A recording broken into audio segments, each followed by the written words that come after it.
if it was easy, then everybody could do it. If I could just be Mr. Olympia tomorrow, then like, what the hell is so cool about being Mr. Olympia, right?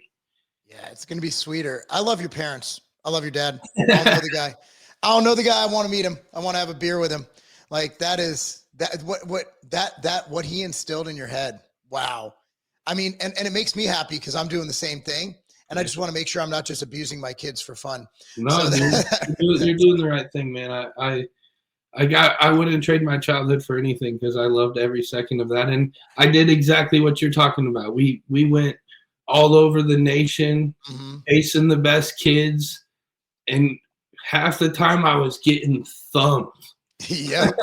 And then there was other times I had years where I took like 2 or 3 losses only, and they were to national champions on a different weekend, and it's so it's like that kind of stuff it definitely makes you tough, and it really makes you tough when you got to go back and go against that guy again that just whipped your ass. I promise you that takes different kind of mental toughness when you're like, shit, all right, let's see what I got again. Well, I don't know if you've seen my posting diarrhea this weekend, but my son got knocked out in regionals last year. And the kid who beat him in regionals, he beat in regionals to make sectionals, wins, places in sectionals, moves on to state and gets 4th in state. Okay. So I'm seeing that, like, because my son took that kid's number. He's like, this is never happening again. Yeah, never. He trained 5 hours a day, literally every day, even on vacations. You're talking about strength training, mats. We put mats in our house. I have a different kid over here every day rolling around in the office. I love that. So God bless him. It becomes an obsession, man. I remember there was one kid I lost to at one of the nationals, and we printed his picture, and it was like hung on our wall. It was like, he's next. God. You got to go chase him down. Now you put Nick Walker's picture on your face. Hey, for the record, I love Nick. I love his work ethic.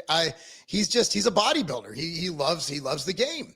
Absolutely, bro. I respect honestly, we're all chasing anybody. the same thing. We're all chasing the same thing. Yeah. It's like, I want to be Mr. Olympia too, I just have a different way of going about it.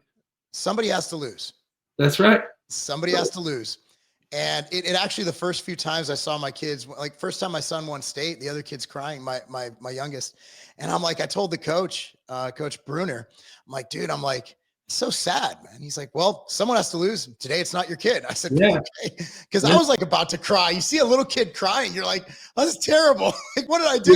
Yeah. You're like, you don't want to cheer. That's a jerk thing to do. No, but at the same time, he's right. It's like, it's not a participation thing. There's a winner and a loser. Always. Today he wasn't the winner, so that's just what happens. And that's what teaches you how to have humility in life. And when someone cuts you off in traffic, it teaches you not to be a jerk. And sometimes you need to lose with everybody watching and seeing it and feel that feeling, Yeah. Yeah. And so similar, he's doing it in a singlet. You're doing it in posing trunks. Yeah. Very similar. So we've talked about the good part of bodybuilding.